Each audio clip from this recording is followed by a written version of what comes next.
When a mysterious room that grants their wishes turns out to be a disaster, a couple tries to flee their new home. Today's film is a psychological horror from 2019 titled, The Room. A young couple, Matt and Kate, are settling into their newly purchased home. They will have to fix up the house after they finish unpacking because it is old and in poor condition. Matt is a painter, and he and Kate appear to be a happy married couple as they prepare to begin their new life in the house. Kate is cleaning up the kitchen when she discovers a dead bird on the floor. She tries to bury the bird in the yard outside, but is interrupted by the loud sound of furniture being thrown from the second floor by Matt. When Kate turns around to finish the burial, she discovers that the bird has vanished. Meanwhile, Matt is removing old broken furniture from the house when he discovers a mysterious vintage key. The couple continues to clean the house when Matt discovers something behind the torn-up wallpaper. It's an old metal door with a large keyhole in the center. He goes outside to retrieve the two-pieced key he found and discarded earlier before returning it to the metal door. He successfully tries to open the door with it and calls his wife to come check it out with him. When Kate attempts to enter the room, the lights in the house begin to flicker, causing her to take a step back. Matt decides to call an electrician to come take a look. Kate and Matt are celebrating their move with a bottle of wine in front of the fireplace that night. They hear a noise from somewhere inside the house, but Kate brushes it off by calling Matt a wimp. The following day, Kate is encouraging Matt to begin his painting when she receives a call requesting her translation services. While she is on the phone, Matt decides to explore the mysterious room on his own, causing the lights to flicker once more. He is startled by Kate, who tells him that the electrician has arrived. When the two men inspect the electrical wiring in the basement, the electrician says it's very old and complicated, which could explain why the lights are flickering. Before leaving, the electrician tells Matt that he is surprised that someone wanted to buy the house so long after the incident. Matt inquires as to what happened, and it is revealed that the previous owners of the house were murdered inside.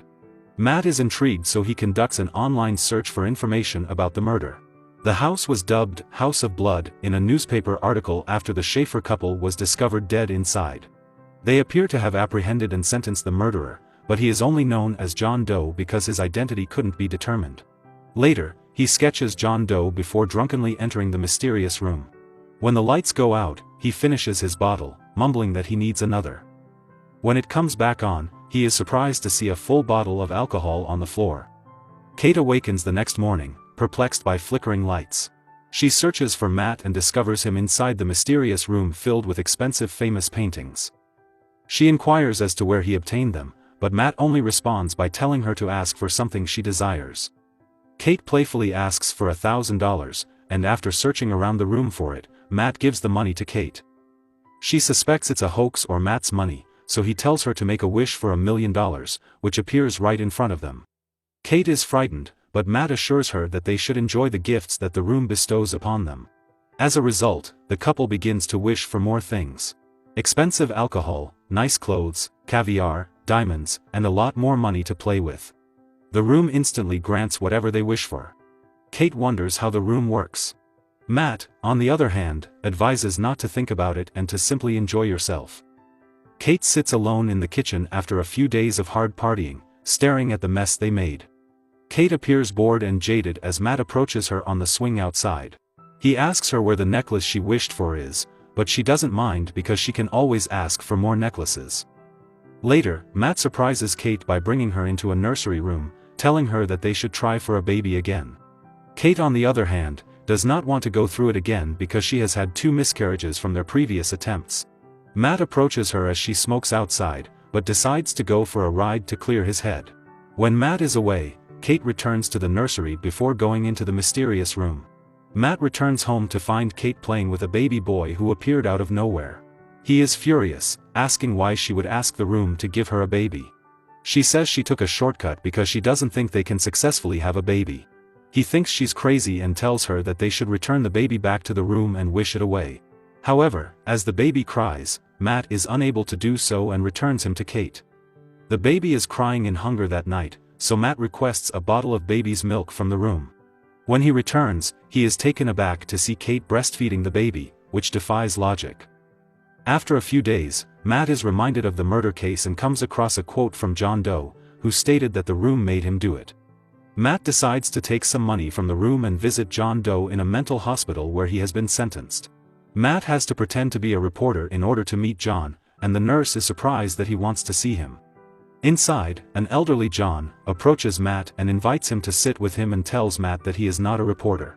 Matt introduces himself as the new owner of the house. He inquires as to why John murdered the couple who lived in the house, and John responds that it was the only way. He then tells Matt to forget about the room and leave the house as soon as possible before it's too late. On the way home, Matt stops at a gas station, but when he's about to pay for the gas, the money he had taken from the room disappears and turns into ashes. When he gets home, he grabs a wad of cash from the room and throws it outside the house. Immediately, the money turns into dust. He tries again with a Van Gogh painting, putting only half of it outside the house. Half of the painting starts to age rapidly before turning into dust, confirming his theory that whatever they wish for, they can't take outside or it will age and turn into dust.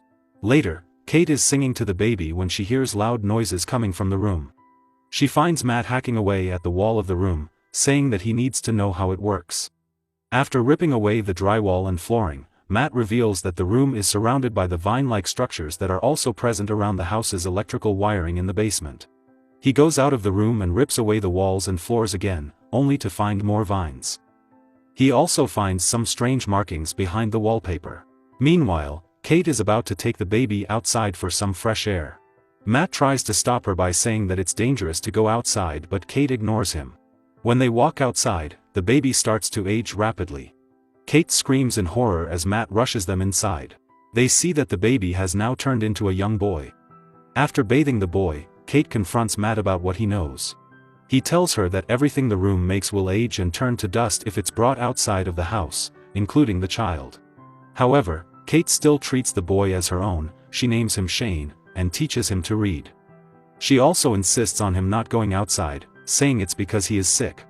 Frustrated and wanting to go outside, Shane gets angry and violently throws his pencils before shutting the door on Kate. Matt has bought a gun for safety and tests it out in the woods nearby, getting better at using it day by day. Meanwhile, Shane is constantly wondering what it's like to be outside. No matter how much Kate tries to entertain him inside, Shane is always looking out of the windows. One day, while Kate isn't watching, Shane tries to go outside, but he's stopped by Kate just as he begins to put his hand out. Kate begins to lock all the doors and board up the windows in the house. Shane enters the room where Matt has been painting and runs off after being caught and told to leave by Matt. This sparks an argument between the couple, with Matt claiming that Shane is a figment and not a boy.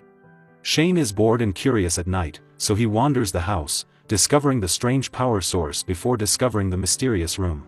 When the couple returns to the room in the morning, they discover that Shane has wished for it to look like the outside, so he can play. Matt then locks the door and puts the key inside a drawer, saying he's afraid Shane will wish for something dangerous, like a dragon, and that they should both be very cautious. While the couple is arguing, Shane answers the phone and it's a call from John. John tells Matt that there is a way for Shane to go outside without turning to dust, but he must first kill the person who wished for him to appear. John is aware of all this because he, like Shane, was wished for. When the family discovered that John could live freely outside if he killed the person who wished for him, the wife killed her husband before forcing John to kill her. Kate, who has been listening on the call, drives away from the house and is gone for hours, contemplating taking her own life so Shane can live freely but is unable to do it. While waiting for Kate to return home, Matt tells Shane the truth out of anger, that he's not a real person. However, he apologizes to Shane when the child seems sad, offering to read to him. Soon after, Kate returns home to find Shane and Matt asleep together. The couple awakens one morning to find the front door open. They rush to find Shane, who has grown into a teenager. He then threatens them with Matt's gun, but Kate manages to calm him down. Seeing an opportunity, Matt attacks Shane, but he inadvertently hits Kate and knocks her unconscious. When she awakens, Matt informs her that Shane was killed when the gun went off and he buried him outside. Kate is heartbroken and starts crying as Matt lifts her into the house. However, it appears that the real Matt was unconscious, and as he wakes up, he runs around the house looking for Kate, until discovering that Shane has her, and they're locked inside the room. Matt begins to break the walls in an effort to get in the room somehow. Shane, who is impersonating Matt, is having breakfast with Kate in the room, which appears to be in their house. Kate starts to suspect that it's Shane when Matt starts chewing on the ice like Shane used to do. Kate tries to flee, but Shane stops her and begins to sexually force himself on her, knocking her unconscious. When Kate wakes up, she tries to leave the room but comes across two identical Matts and is unsure which one is the real Matt. One of them reaches for Kate, but she recognizes him and shoves him down the stairs. Kate and the real Matt try to flee, only to discover that they are going in circles inside the house and are unable to find a way out. Shane has created a labyrinth within the bogus house. Shane finds the couple while they are still trapped and stabs Matt in the stomach. Matt falls to the ground, and as Shane tries to hug Kate, he realizes that those are not Matt and Kate when he sees them running outside. They run through the fake forest and out of the wish room as Shane pursues them. As they're about to walk out of the house, Shane appears coming down the stairs. When he charges Matt with his knife, Matt is able to pop the door open and grab Shane as the two fall aside. Realizing he's outside, Shane tries to run back before turning into dust, but Kate locks the door and watches as Shane begins to deteriorate and eventually turns to dust. 1 month later, as Kate and Matt start a new life, Kate discovers she is pregnant, but she has no idea if it is Matt or Shane's baby. Thanks for watching. Like and subscribe for more videos.